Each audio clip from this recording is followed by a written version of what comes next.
Hello, and welcome back to Tommy's Top Picks Weekly Roundup Podcast, episode 81. I'm your host, Tommy, joined by John. How is it going? It's been a week. I had a very busy week. I did not play many games, but I did play some. Yeah, I got to play some games. I had some fun this week. So, how was your week? It was good. We are Flesh and Blood, Dusk Till Dawn. It's out. It's upon us. Been playing on Talishar, trying to figure out what deck I actually want to build. I'm not sure yet. Sorcery is upon us. Yes, it showed up when I got back from the mountains. It was in my house waiting for me. Lord of the Rings cards are upon us. They are. The One Ring has been found, but people still seem to love the cards. They're so good. These are the things we want to talk about this week in the podcast. Cool. Let's get into it. What do you want to start with? Let's start with Dusk Till Dawn. Just for all of our Fab fans, we can start there and chitter chatter, and then we'll move on to other topics so they can bail if they want to. Fair enough. So we have had a lot of discussion. I am the Dory main, a Dory main. I think I'm sticking with it. I don't think I'm switching. Yep. I'm surprised. Our shop group, I think, or many of them are exploring new decks this set. And they're not Dusk Till Dawn decks necessarily. I've seen several people talking about Ninja. Yeah. And like our Bravo player who we had here as an interview just asked about Flick Knives. And I'm like, wait, what? Explain. You playing Ninja? I kind of love it though, because it will mean I can come in with a really crappy Vinny deck and lose to people and win to people that don't know what they're doing either, which is probably good. I don't know, man. My opinion's changed since yesterday. I've played a bunch of games last night and messed around and chatted with people, and she's got something, but it's like Icelander. It's like it's going to take a big brain to really figure it out and get it just optimized enough to actually pull off. Find the wounding bulls. What's that? Yeah, exactly. Bulls. Exactly. That thing that makes it all kind of start coming together. Or it's going to be, it needs more support, but Runeblade has so many cards. I think that's a big difficulty here, which I actually think is very exciting. This has gotten me more excited about Flesh and Blood, which I don't know if that was ever possible. But it really has, because I'm starting to see Runeblades have more cards than most classes. And I'm starting to see every new class that comes out is going to have this massive puzzle to solve. I mean, every new hero to solve what is going to happen. It's only going to be the new classes when they're released, like Assassin, that are going to be pretty easy to solve as far as you can. And those will be ones you're waiting for more cards kind of thing. I think it seems like that's the game plan. I love it because it means this just becomes more fun deck building the longer the game goes. I'm pretty hyped for it, honestly. But yeah, Vincent, I can't get there yet. I saw some cool stuff. DM Armada pointed to Brute News, something like that. And that was a deck I played with a lot. Very fun deck. Sets up combos, hits for 31 on a single turn after you sandbag for a few turns.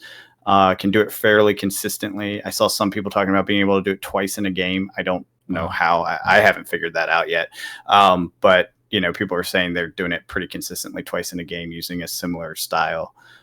So I think there's something there. But the reality is when you're playing against things like Dory, right?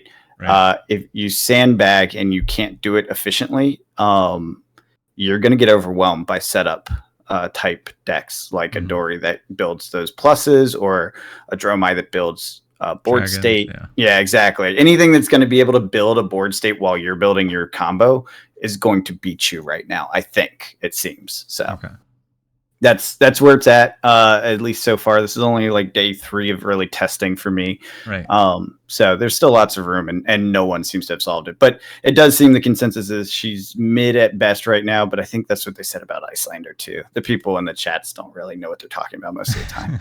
No. It's the competitive teams who have their private rooms. I mean, you have to get into like hundreds of games. For sure. Yeah. And frankly, like I said, the people that talk big in the chats, I don't think they're the pros. The pros all have private testing areas where they consistently test in ways that are actually, empirical instead of just kind of throwing spaghetti at the wall. Yeah. And I could be wrong. Maybe there are some pros in there, but I don't know. Doesn't seem like it. Put it that way. So yeah, that's my take on Vinny. Vinny's definitely got me interested. I think it does a lot of things I like, and so I will probably build that and end up showing up with it. Watch next CC we have, I show up with Icelander. Honestly, I wouldn't be surprised. I was very close to just being like, I give up. This is too hard. Runeblade's so hard. The sequencing is so hard. So you're sticking with Dory. Sticking with Dory. Does it look good? Does it look bad? It feels good. It feels good. I don't know. It'll be interesting with everyone switching decks because now I was gonna say everyone's gonna be mad at you. Yeah. They're gonna have to well, they all know against, how to block. We're not with the new deck. Yeah, I don't think that matters. Most decks still block the same way. I mean, think about different it. Decks the game is keep different amounts of cards though. Yeah, do they? Yes. Who keeps different amounts of cards? Like Dory can go down to 2 cards, but you can't go below that. Right, and I feel like that's everyone. You think so? Yeah. Who doesn't? I mean, Vinny is an exception because she banishes a card every turn. Right. But who else? Like Wizards do that. They block out as much as they can. Then off the top, Lexi tries two cards. But Wizards can then go down to 1. They can. Everyone can go down to 1 though most of the time, except for Dory, I think. So I feel like everyone's basically a 2-card hand. That's the game. Is you block 2, and then you do something with the other, and when you can't, you block 3 and set up. With an arsenal, right? Sure. That's the entire basis of the game, and then figuring out your resource curve and all the things around that for your deck is the difference between the heroes, and then of course the mechanics, how they play, because they all play very differently, which is awesome. Sure, but then you also have aggro players that want to just keep their whole hand. Is that a thing anymore? Does anyone literally play their whole hand every turn? I don't think that works. Does that actually work? Yeah. Because I feel like that's why he isn't in the meta, because he doesn't actually. He's not in our local meta, but he's not even in the high level meta. You don't think so? Or Katsu? Well, Katsu's new to be in the meta since the newer cards. So, but Fi and Katsu, I don't know because I haven't seen the new Katsu decks, but I highly doubt they are. I'm not saying they're top tier decks. I'm just saying I don't think they're all hand burr. Like, I don't think that's what they do, because Katsu can go search for stuff. So playing Ninja Turtles actually a pretty nice way to play. Sure. I never dipped into it. Yeah. Oh, I think it's going to be a hybrid is what I'm guessing. I doubt it's a Fi, like use every card to swing as much as you can. Or Dash. Dash likes to do that too. Yeah, but Dash isn't. I don't think she's in the meta either. Right. I could be wrong on that. Okay. I don't know, but she's like your baseline. That's how I look at it. I always when I do Goldfish, I'm like, all right, I have to do 15 damage to myself. So how much of that can I defend? And then whatever's left over, I say, okay, they're at plus whatever the number is. And then I swing back and I reduce that. And if I can stay kind of negative, then I know I'm on something that's okay. Right. Because that means I'm slightly ahead in momentum when I just practice that way. Right. But yeah, it's hard with Vinny. It's really hard. Even though she can block 9 a turn, her turns to go off are not the best unless you do all the things. And when you do all the things, you don't have them anymore. Like your creepers go, you can get them around for 2 turns, but that's about it. That's really good. And then the Grimoire, which I think activates a lot of the multi-card combo things, is a one-shot use, So right. There is another card out there. I can't remember what it is, but it has the really epic art that I think was just on a playmat, that crazy Black Angel thing. Shoot, I forget what it's called, but that also creates an Eloquence token. So I think that might possibly be part of the game. Like how you play her is to multi-combo with Eloquence tokens, but I'm not sure. We shall see. We shall see. Everyone's going to hate you. Why? Because they'll be playing new decks and you'll be playing something you're super familiar with. Yeah. There's still the people that'll stay with the decks that they're super familiar with. Yeah, I don't think Lexi's going away. Also, I switch around. I switch around all the time. That's way true. More than anyone else in the shop. That is definitely true. That is definitely true. You were playing Arachne when everyone was still on their old decks. So. Yeah. It's all fair. Yeah, it's all fair. Yeah. I was messing around with Dash. I was messing around. Who else did I bring? You did. I forgot about that. You did mess around with Dash a bit. Brought that to Battle Hardened Philly. I don't know if I should even bother bringing out a Dash deck. I do think Icelander would be fun because she's still in the game, and she won't be for long. That's the problem. I'll get used to her just in time for her to LL. I won't be sad. But then maybe Vin will be more solved, and I can cheat into it by using other people's bigger brains. There you go. Because I am not smart enough to do this. I've tried so many times. I have like 7 decks now, and I've tried different things. I've worked off of other people's decks, and even the ones where I know what I'm supposed to do, I can tell I'm struggling to figure out the lines. You know what I mean? Because I'm just not a Runeblade player. Like, there's been a lot of Runeblade cards since I last played Runeblade at, I guess it was technically Chain, but it was really Briar. Yeah. I mean, Revel wasn't there. What else was there? Great. It's really great. Gloomveil wasn't there. I'm trying to think. Most of the cards that are considered like staples to Runeblades. Yeah, they didn't exist when I was playing last. So I'm like, oh, I don't know what this does. I don't know what that does. Incantation, that was Everfest too. Yeah, and I never did Master Creepers way back. I always felt like I didn't fully grasp how to use it maximally. I get it basically. Card. Yeah. It is, but to do it maximally, you really have to like think through a bunch of different things and remember it all. And that's not my best suit. Can be a challenge. It is, yeah, it is. All right, well, you'll be cracking the shop every day, except for probably the Lexi player who will probably still be there, maybe. Yeah, and the Prism players. Prism, I'm hearing, is kind of mid as well. It doesn't matter. It doesn't matter. It's my matchup. She's maybe mid overall, but we will have Prism players, and Dory struggles into Prism. I don't know, man. We'll see. I mean, we'll find out. See. But she's a different Prism. That's Ward thing, like you swing twice, you kill 2 angels. Like and in CC, it's 32. Yeah, she's low health. Like if she's setting up angels, you're getting pluses. Yeah, You know what I mean? Like I don't know. I think both of them are unsolved. So give it 3 months, and then they may both be just the dominant thing in the meta, but right now I think it's still early. So enjoy your Dory wins while you can get them. Oh, I shall try. Cool. Anything else you want to talk about with Flesh and Blood stuff? What else is happening? That I can think of. We'll be talking about the card values on the Fab Watch. Yeah. Some interesting stuff happening there. Any new generics or staples that you want? I know you got a bunch of stuff in the box opening. Yeah. I need 2 more Warmongers. That's a card. Yeah. $30 card. Yeah, it was 20 this morning. There's 5 copies at $20. They have all sold. Yeah. Now it's at 29. Yeah, 29, and I imagine it will come back down. Yeah. The fact that it dropped that fast, because the other day it was way up and then it was down to 20 today. I think it's just post-release. Yeah, exactly.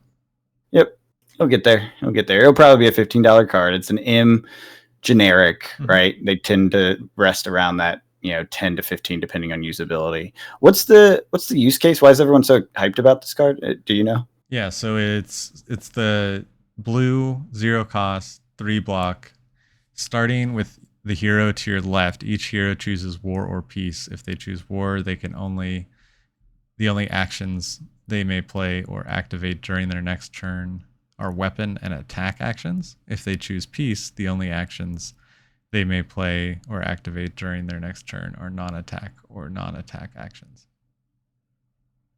I don't get that. Why is that so big? It just limits what your opponent can do.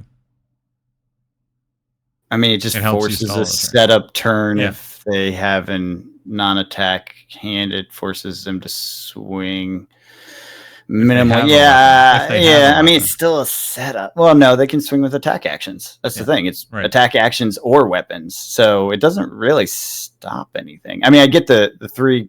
The blue 0 cost with 3 block is that is great. Then he couldn't swing in with his sword. Katsu can't swing in with Kodachis. Wait, why? Because it's one or the other. They can swing with their weapon and attack actions together. Yes. Right. If they choose war, weapon and attack actions are viable. They just can't use non-attacks to bump them. Right. So you won't get... that has 0 effect on Katsu, right? And on ninjas, because they're all reactions. So is this really... as a reaction. It's a reaction? Mm-hmm. Yeah, all reactions are viable. This doesn't stop reactions. Shit. This only stops non-attack actions and actions. This really only goes good into Vis and people that do both, which is probably Prism too, I'm guessing, because she got a lot of non-attack actions, I think. Or are they all instances? No, I think they're non-attack actions. What, the Figments? No, you know how she got a bunch of Angel Pump cards? Oh, yeah, those are instants.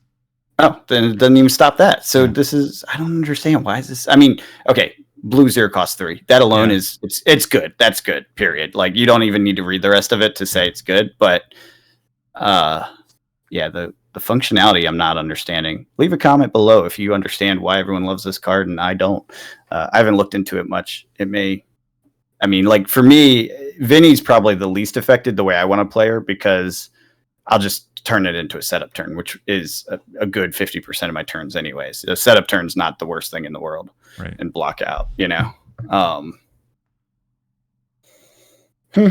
don't get it. Dude, it would actually... You use non-attack actions, right? This would actually be really good against you. Yes, it would. I'm going to add that. Now I get it. It's to take out Tommy. Yeah, there you go. What else is interesting to me? Of course, the Warrior Legendaries. Iron Sun versus. I want to try that out. I don't think it'll replace the current gloves, but I don't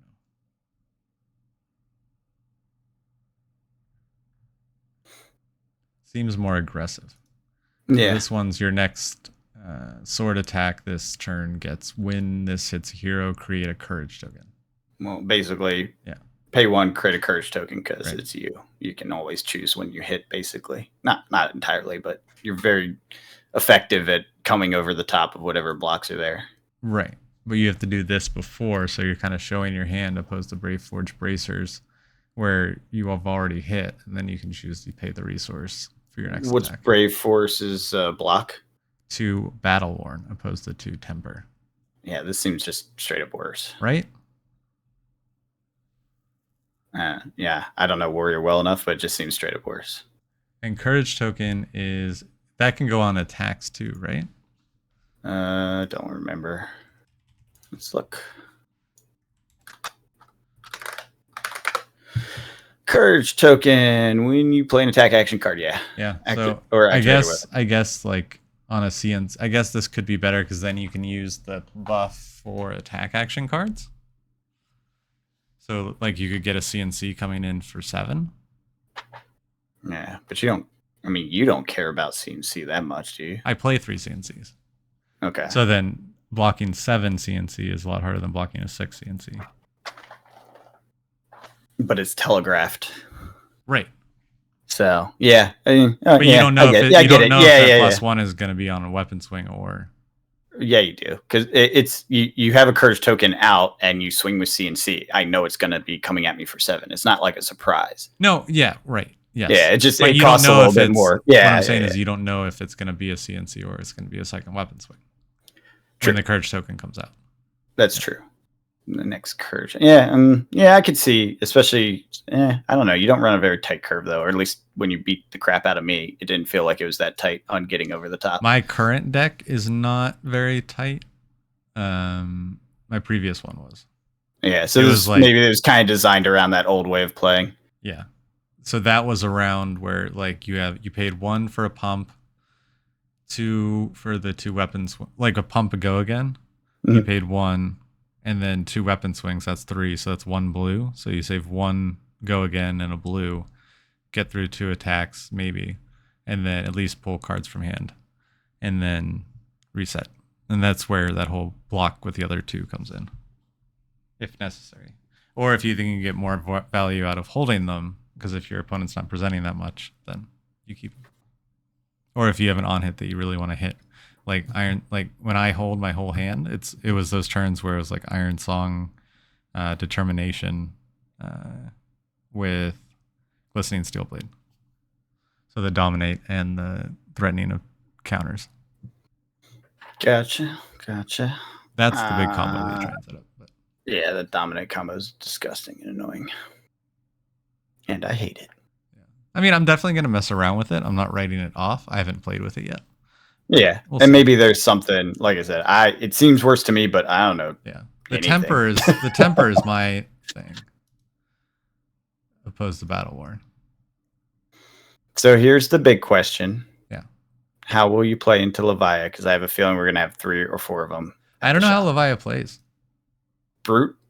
Yeah. With shadow stuff. Right. So, big swings, super efficient, but has efficient to get... reacts. Yeah. Like, how do you play into big? And then when she goes off, she'll do the 3 attack, claw, big swing. So 5/5 and then 8 usually, because it's usually swing big tree or whatever, or swing big. I have no idea. I don't have enough practice. Yeah. Have you played into Reinar? Yeah. Oh yeah. And it's kind of a race. It'll probably be the same because Levia's key weakness was her blood debt, and if she does it right, she can turn it off. Yeah. Because with Reinar, like the intimidation stuff, it really, like whether I blocked or not, it depended on what got intimidated. Because the way my deck works is I try and have 1 go again per hand, at least 1. And so if I'm stuck with 2 cards in hand and they're my go again and my blue, I'm not blocking that turn. You know what I mean? Because then I just lose my next turn. Yeah, I don't think she intimidates much. I think that's more a Reinar thing. I look forward to it. I'm looking forward to playing against her more. But yeah, I don't know right now. I did play against, and they used that helm we were talking about the other day. Yeah, that intimidates your defensively, it was weird. I was like, wait, what? That's silly.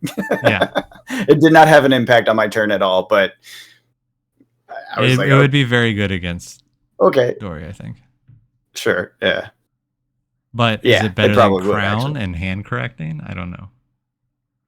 I don't. It depends on how consistent people can get with that Levia deck. I know there's a lot of people working hard on it. I do think Levia has the best chance so far, at least, of popping into the meta, or maybe she'll be the first to pop into the meta, just because I know a lot of people are hyped about it. It's really fun to play, apparently, and it seems like it's pretty easy to make it consistent. Whereas I think the other ones are going to take some time to master. Started from the bottom, now we're here. Yeah. Levia for you. It's Levia. Yeah, cool. I'm looking forward to getting into the shop and playing some games. I hope we get some CC going, because I'll just bring some decks and actually try some stuff in person. I mean, I built my assassin deck, and we had one CC night that I missed because I had work stuff I had to do or something. I can't remember what. I had a conflict, and that was the only one I had a chance to go to.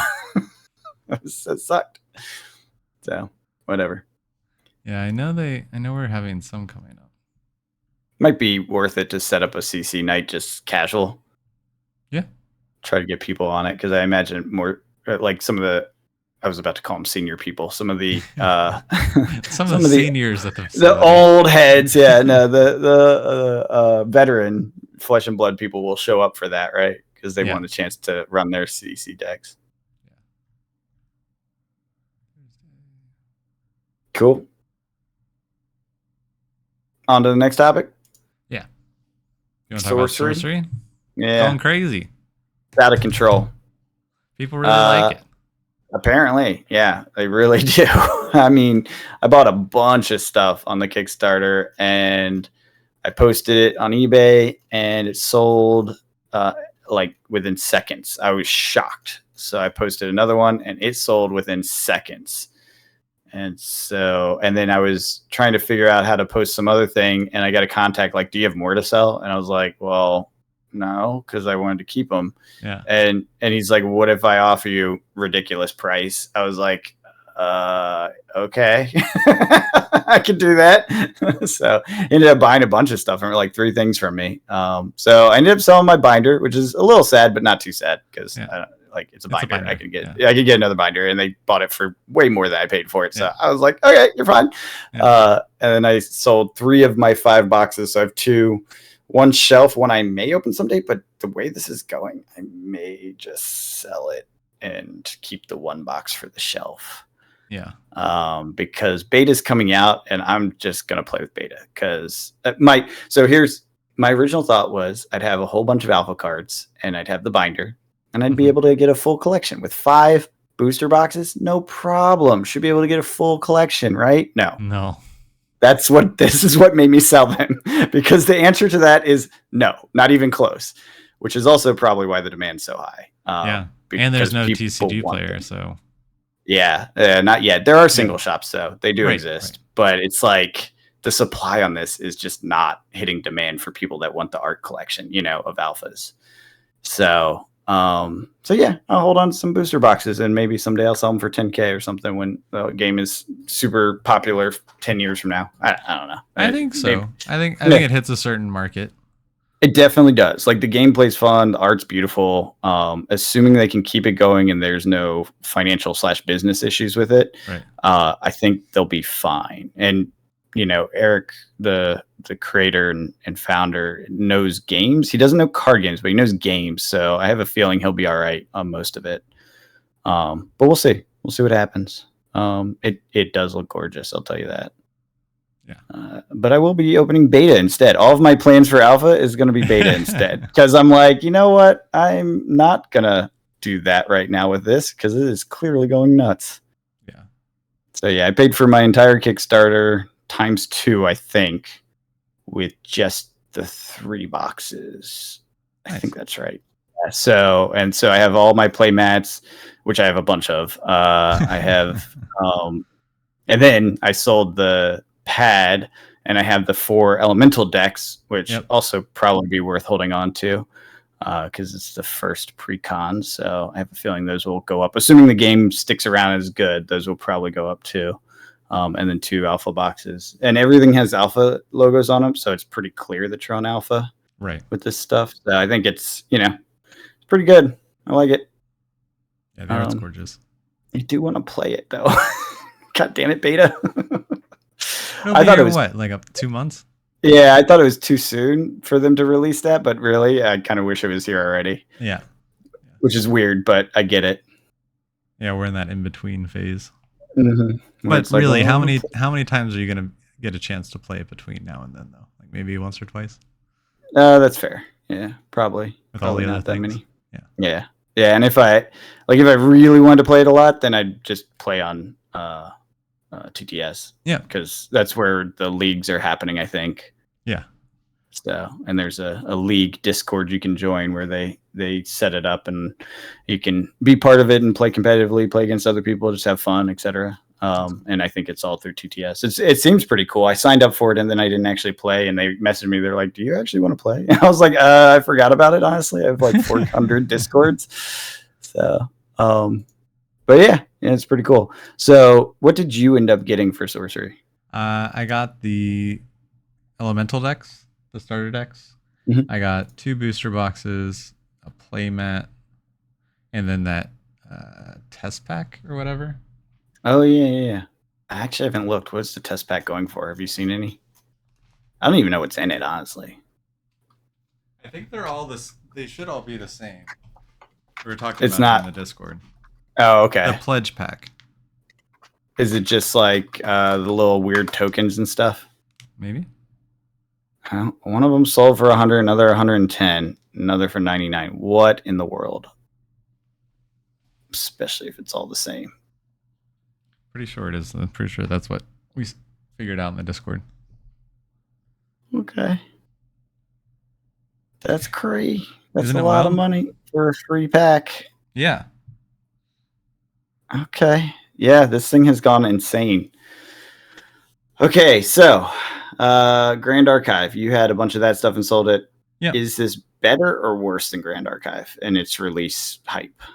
I don't remember where Grand Archive is. Well, what was Grand Archive boxes individually? Like, they were what, 100 or 125? I think at my tier I got them for 80. Oh, they were cheap. Okay. Yeah. And then they sold for what? I sold 6 for 1,400. That's really good. I'm just gonna round it up to 100 for easy math. It's 600, 1,400. Yeah, so 800 profit. You more than double. You 100. And then 20, it came 20%. With. I also got the playmat, which I saw was going for around 200. Which I probably, I'm definitely gonna sell that. But oh no, I remember that playmat. Yeah, that playmat, John. That's a $200 playmat. That's amazing. You should sell that. Yeah. Also, because you should sell it because you don't want that. I don't want it in my house. No. I mean, I guess you don't have any children in your house. No. So it's fine. But and then I also got 4 starter sets, which I opened one, have in a deck box, and then have one sealed. 4 starter sets? Yeah. Jesus. Have one sealed still on the shelf, and then sold 2. One I sold for 50 because it wasn't selling for much, and then people put together the dungeon guide was in it, and people wanted dungeon guides, so it skyrocketed to like 120, and that's when I sold it. The other one, it was higher than that. It was like 175 when you told me, and I tried to sell it. Mine never sold. Yeah, it just came down from there. I missed it. And then what else did I get in that? Unrelated, but I got. I did another order with them for another playmat and another deck box, and they gave me 2 sample packs for Dungeon Guide, and it had a 1 in 8 chance of being rainbow foil. Yeah. And so I opened 1 regular and 1 rainbow foil, and then the rainbow foil ended up selling for 500. Jesus. Yeah. That's real good. Well, that sample pack put you over the top, but unrelated to the Kickstarter. Yeah. So. Okay, so it seems like this is done slightly better than. And I still have the serialized red card, which is worth a couple hundred. Now, did you sell at the maximum post-release hype? Because a lot of stuff has come down since then. No, it did come down. Okay, you missed the top. Yeah, I missed the top. Yeah. All right. Well, I guess we'll have to come back to this topic in a month or so, because this is definitely max hype right now. It's insane. It's over the last few days, it's gone up even more, and it's nuts. I don't know that it will last very long. I doubt it. Yeah, I mean, I would not FOMO into this. Like, even if quite the opposite. Yeah, quite the opposite. Even if alpha goes crazy, like, beta's right around the corner. Beta's right around the corner. It will reduce prices on everything, because then players will have access to cards they want to play with. You know what I mean? Right. So the people who don't care about the rarity, just want the cards to play with, now have another option. Yeah, totally. So, yep. This is a sell into the hype, which is why I ended up selling most of mine, because I was like, well, this is really hard to pass up. I mean, I more than 3x'd that's crazy. Money on just that. Yeah. So it was good. It was good. Crazy. Yeah. Both these good Kickstarters, good exits, good results. This is how you do it. This is how you make money in this crazy market. You spend a couple $100 on a random Kickstarter, and then you wait a couple of years. Not random, on the hypest Kickstarters. It seems to be the winning factor here. True. I would say, because like we spent money into MetaZoo, the Kickstarter wasn't great, and it's around but not the best, right? And then I spent money into Genesis Kickstarter, which had been around for like 10 years at that point, and that's now a dead game. And it was not a big Kickstarter. It was pretty small, actually. So I think the rule is that at least I'm starting to come up with, is look at the Kickstarter. If the Kickstarter does crazy well, which these were both in the middle of the hype cycle of all TCGs, then that gives you a good chance that there will be a market on the other side, which is actually just a basic VC thing. When you look at something that does Kickstarter, if they end up getting a lot of interest, then that means they know how to sell, they know how to advertise, and they actually have a market, right? That's intrigued, so that it de-risks on a couple different vectors. I think that's kind of where this went too. The bigger ones were the winners, as is usually the case with these things. Yeah. So we'll see what happens in the long run. Grand Archive has having a big event down in Texas somewhere. Yeah, they have a new set coming. Yeah. Mm-hmm. And they're on TCG Player. So, yep. Interesting. Well, win some, lose some. Have fun along the way. Oh, it's absolutely been a fun ride. I still do want to play Grand Archive with some like other decks besides the starter decks at some point. Yeah, I mean when new sets come out, I plan on getting the starter decks. So. And I meant like actually built decks, but that's fine. Yeah. I don't really feel like building them. Just like pull a list somewhere and be like, let's play these decks. Figure out how they actually we could work. do it on TTS. Does it have a good plugin? Oh yeah. Copy paste. Cool. Yeah. Okay, cool. Yeah, let's do that because I like the game. It's fun to play, but I don't want to commit to cards. I don't have room for cards. Exactly. That's really what it comes down to is room and real time. estate in the house. Yeah, and then just time in the day. Yeah. I mean, I could do one of those like Airbnb game days, bring a couple people together, and just play for like 3 days straight, and that could be one of the games we do for one day where everyone just plays a couple decks, kind of figure out how they work, and then keep jamming them until we get there. That would be fun. You could get a booster box and try draft. That's cards though, man. That's where I'm like, I don't know, because that's where you end up with all the chaff and everything. What do you mean? What's the difference between everyone? Then everyone has to order their own deck? It's just one person brings a box and then we're good. Yeah, I guess. I mean, I do like limited more than most things, but and then you can trade cards after rounds, whatever. Deck. I want to play like a real deck. Because I feel like the starter decks were fun. Yeah. But not quite there, you know? Right. And so if there's lists out there that they're like, this is the best 2 or 3 decks or archetypes or whatever, right? And you can just build those decks. Yeah. I would prefer to do that just because I don't really want to have 1,000 extra cards. And that's what happens with booster boxes at the end. You have 1,000 extra cards. Oh, don't get me started. We were just talking about that like 2 pods ago where you're like, I have like 50,000 just penny cards. I was like, what the fuck? This is why we don't want to draft, Tommy, a new card game. That's fair. So anyways, sorcery, I don't think it's draftable. It's sad. I was really hoping to do that. It's not. It doesn't seem to be now. I could be wrong. Let me know in the comments if you know otherwise, but I haven't seen any rule sets or recommendations on it. You can make your own rules and just kind of, Sure.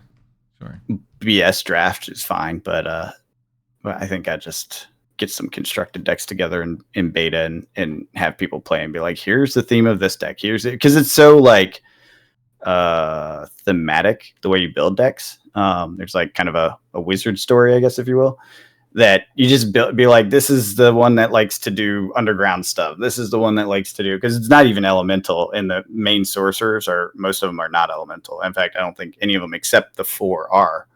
I could be wrong on that, but so it's not built around the elements per se. It's built around like a concept, which I like. And then you just throw them at each other. Wonder if you could do that 4-player easily. Possibly. Because that would be fun. Like, always try like we do our commander days. That'd be fun. Especially with the grid and all the movement and stuff. Yeah. End up with a total fucking mess on the board of like this on this is flying, this is underwater, this is underground, that's in the void. Fireball goes across and just like wipes out a battlefield or whatever that firewall, I think it was the worm, right, that you were doing? Maybe. Yeah, that's right. Yeah, you remember that? It played like Worm. You had to like navigate it around. Yeah. It's kind of wild. Yeah. It'd be cool. It does look like there have been some events, and they are keeping there's a website keeping metagame share and deck rankings and rules and tournaments for Grand Archive. Yeah, no, there's a real meta to it. This is why I'm like, let's just find some good decks and just straight build them. Because I mean, assuming you're not buying the fanciest of the cards, I think it's relatively affordable. I could be wrong on that, but I don't think so. Yeah, I mean, maybe Dungeon Keeper is a pain, but Dungeon Guide. I have maybe 2 copies. And if I rip open that other box, I have enough. I have a whole playset. Yeah.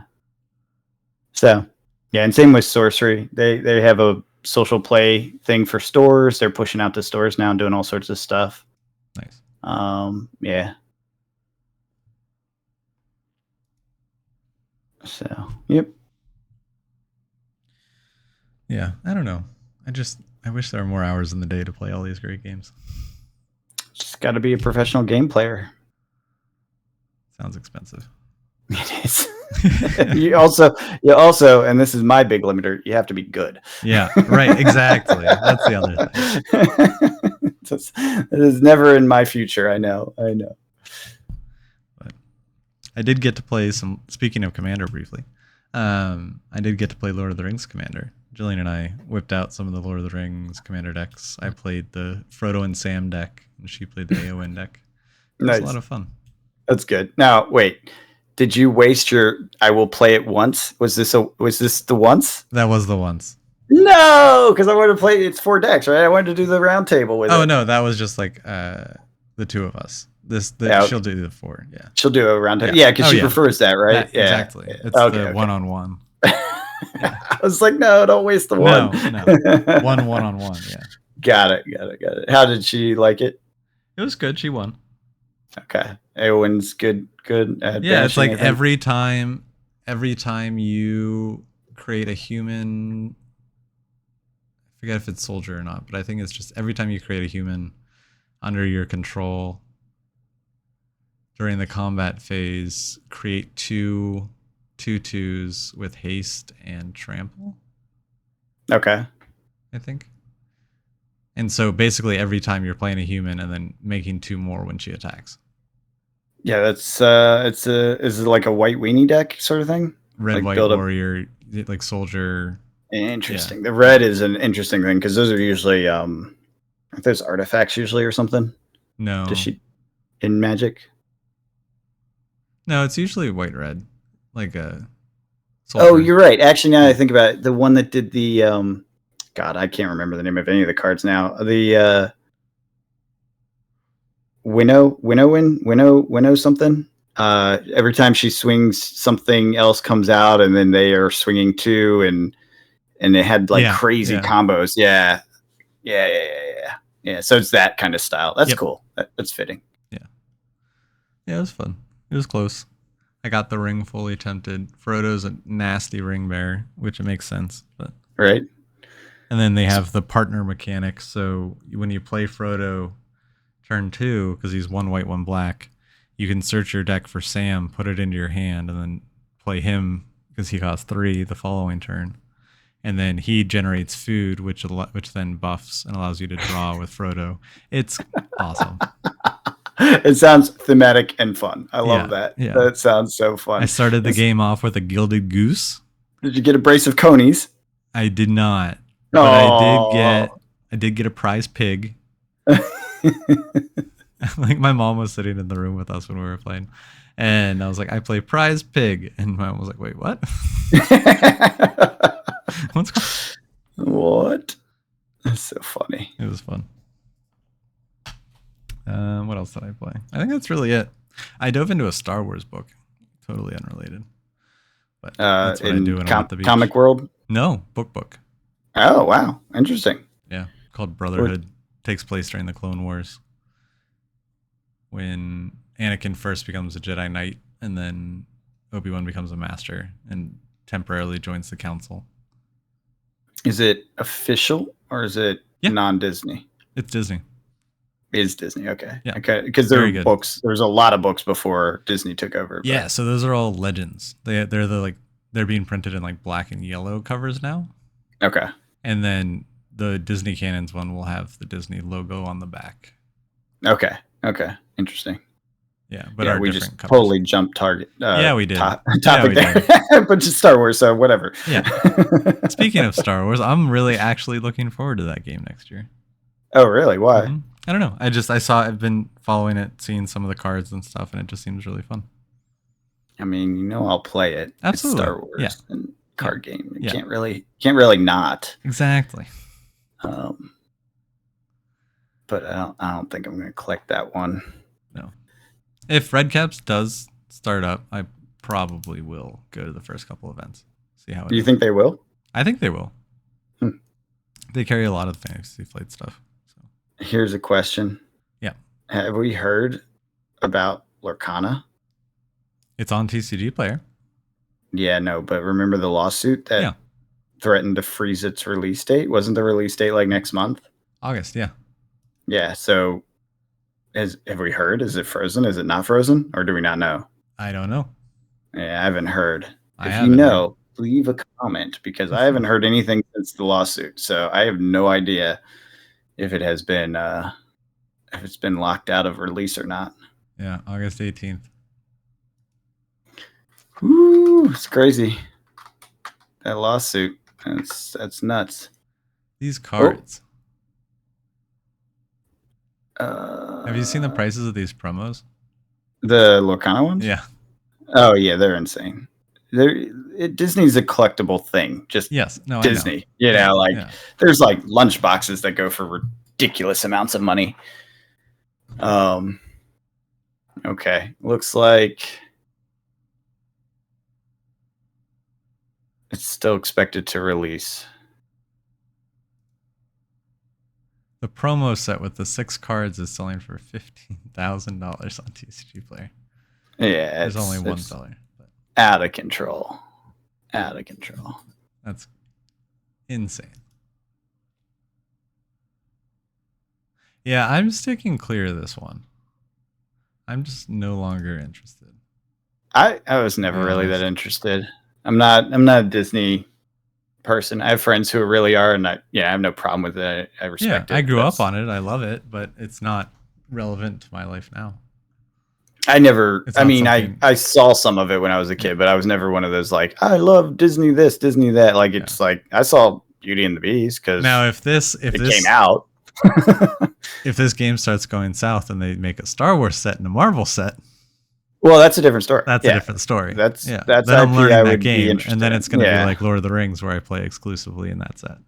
Yeah, we'll see though. I mean, we'll see how it actually comes together or doesn't. This lawsuit does not seem to have frozen the launch, but they did hire a lawyer from a big upper deck thing that's familiar with card law stuff. Card law. I can't believe that's even a thing, but it is. They famed Magic the Gathering lawyer in upper deck lawsuit. Yeah. A famed Magic the Gathering lawyer. What? How is that? From all the Magic lawsuits he's done. Yeah, right? I guess so, right? How do you come? Yeah, that's silly. His general counsel at Wizards of the Coast. So he has helped pave the way for the dominance of Magic the Gathering. Okay. Yeah. So anyways, he's helping Disney. Famed card game lawyer. that's special. That's new. That's new to me. Yeah. Maybe when it comes out, we grab some of the ready to play decks and we try it. Those look cheap enough. They will definitely be cheap. I am honestly not that interested. No. I watched the how to play, and I haven't even done that yet. It looked too simple, like not very exciting to play for me. Which is fine. I should hope that it's targeting children and to teach them how to play, more complex card games. Yeah. So be a stepping stone. Exactly. That's how I look at it. It's like like I said, it's kind of a competitor to Pokemon in that it's very much that same demographic. And you put Elsa on a card and that will get people on there, Mm-hmm. That sort of thing. Or Mickey, whoever the famous, I don't even know, Lilo and Stitch. I don't know who the cartoon characters are that people love these days, but no idea. I know Elsa was a big thing because I had multiple friends that had kids complaining about the number of times they had heard the songs because the kids would just watch it on repeat. Of basically. Course. Yeah. It sounds terrible. Yeah. Yeah, it does. It does. Cool.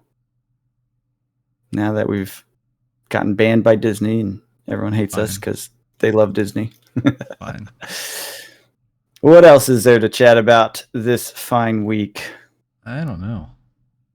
Talked about Sorcery, talked about Flesh and Blood. Both coming back from vacation, so we're not really in the full news of everything. No. I do find it I guess we'll save this as like a thing at the end here. I do think it's very surprising how everyone was like, once the ring is pulled, it's going to crash. And it didn't. I mean, it kind of did. And then it went back up. And then it's back down. Oh, what's it at? It was like 420 yesterday, Yeah. which is like where it's. I mean, that's not up. 414. That's that's not up. That's from what I understand, not that much over distro. Oh. I guess I could check. Oh, did you hear this? I did hear. They suddenly, after the One Ring was pulled, distro was offering it again. No way. Yeah. Interesting. Yeah. So yeah, when you can include fees, I can't say the exact price, but it's a little bit higher because it's a high value product, right? So you get a little bit better margin, but that's true of anything that's like one of those like $400 boxes or whatever. But it's not out of control at all anymore. I think it has come down to like cost plus margin, like minor margin for shops at this point. It's not a loser though. This is a good product. It is selling. Its volume's there. It has been moving thoroughly, but I fully expect it to do the thing that all the other expensive collector boxes do and slowly dwindle down into lower prices and then Amazon dump or whatever. Yeah. Well, I don't think it'll ever be an Amazon dump. There was Prime Day. Did they sell this on Prime Day? Not this. Yeah, I was going to say, I don't think this will ever be that. No. I really don't. I was kind of joking there. But yeah, Prime Day. Good God. Yeah. What a freaking like nail in Magic the Gathering's face. Yeah. Here we are again. Yeah. It was all the recent sets too. Yeah. It just like destroyed the prices. You know, it's funny because distro is kind of like a little bit a pain in the butt the way they work, a little bit of pain in the butt on the cost structure and the like waves that they do and how they manage the distro stuff, because it's kind of like, it's not monopoly, but it's semi-monopolistic. Sure. So they have a lot more control historically, and I almost feel bad for them. I don't, because of all the other stuff and shenanigans that have been played in the past, but like Amazon is absolutely just decimating distributors. Like this is hurting them probably more than shops. I imagine. Oh yeah. You know what I mean? Like shops have been in pain for a long time. Distributors are now realizing that the market is more free than they ever wanted, because Amazon just does not care. It's the honey badger. It does not give a fuck, and it will just dump all the volume it has and doesn't. It's like, I don't care. And they must be getting a ridiculous price from WotC to be able to do it. Or, well, actually, no. Amazon's model has often been lose money, kill competitors. So they may just be trying to get distributors out of business. But do they want to enter that wholesale market? Do they? Do they do that already? They get a wholesale price and sell direct to consumer. That's their entire model. I know. Yeah, they cut out middlemen by basically decimating their market share. So they undercut all competition until there's no more bookstores. Right. And bookstores are middlemen between publishers and consumers. Right. Now Amazon is, right? And that's been their model since they were just books. Right. And so right now it looks like they're pulling the exact same model. They got such a volume discount because they know they can push product and advertise it and do all these things. Prime Day is a good example. And so they get a huge discount by doing huge volume with the producer of the product, and then they undercut all competition. Even if they're losing a couple bucks on every unit sold, they don't care, because it expands their market dominance. And as long as it continues to expand, the model is working as intended. And then once all of their competitors, i.e. these distributors, are out of business because they can't compete, and people would rather just buy direct from Amazon than go through a store and a distributor, which means a lot of stores will go out of business too. Then Amazon just wins, you know, and then they rack up the charges. They increase the prices. Amazon's not great. I don't like Amazon from a business model standpoint. Yeah, it's scary. It's funny. Even Jeff Bezos is like, this model will fail. Really? Like he said it a while ago. I don't know, 5-10 years ago. He's like, Amazon's model will eventually fail because of the way it's structured. But in the meantime, it will make a ton of money. So it probably won't matter. Yeah. And then he ended up selling and getting out. Like, he's not CEO or anything anymore. Oh, he's not? Nah, he got out a while ago. Okay. Yeah, he's I think the only thing he's technically directly involved in, I could be wrong, correct me in the comments, is what's the Rocket Blue Origin? Is that his rocket company? Maybe. I think it's Blue Origin's the only thing he's actually directly involved in. I think he's just chair of the board. I don't think he's actually the CEO there. But no, he stepped down from CEO. God, I don't even know. I think it was a couple of years ago. And I mean, who cares? Like, right. Oh yeah. He's got so much money, he never needs to do anything again. I don't know what he's spending his time doing, but it's not Amazon.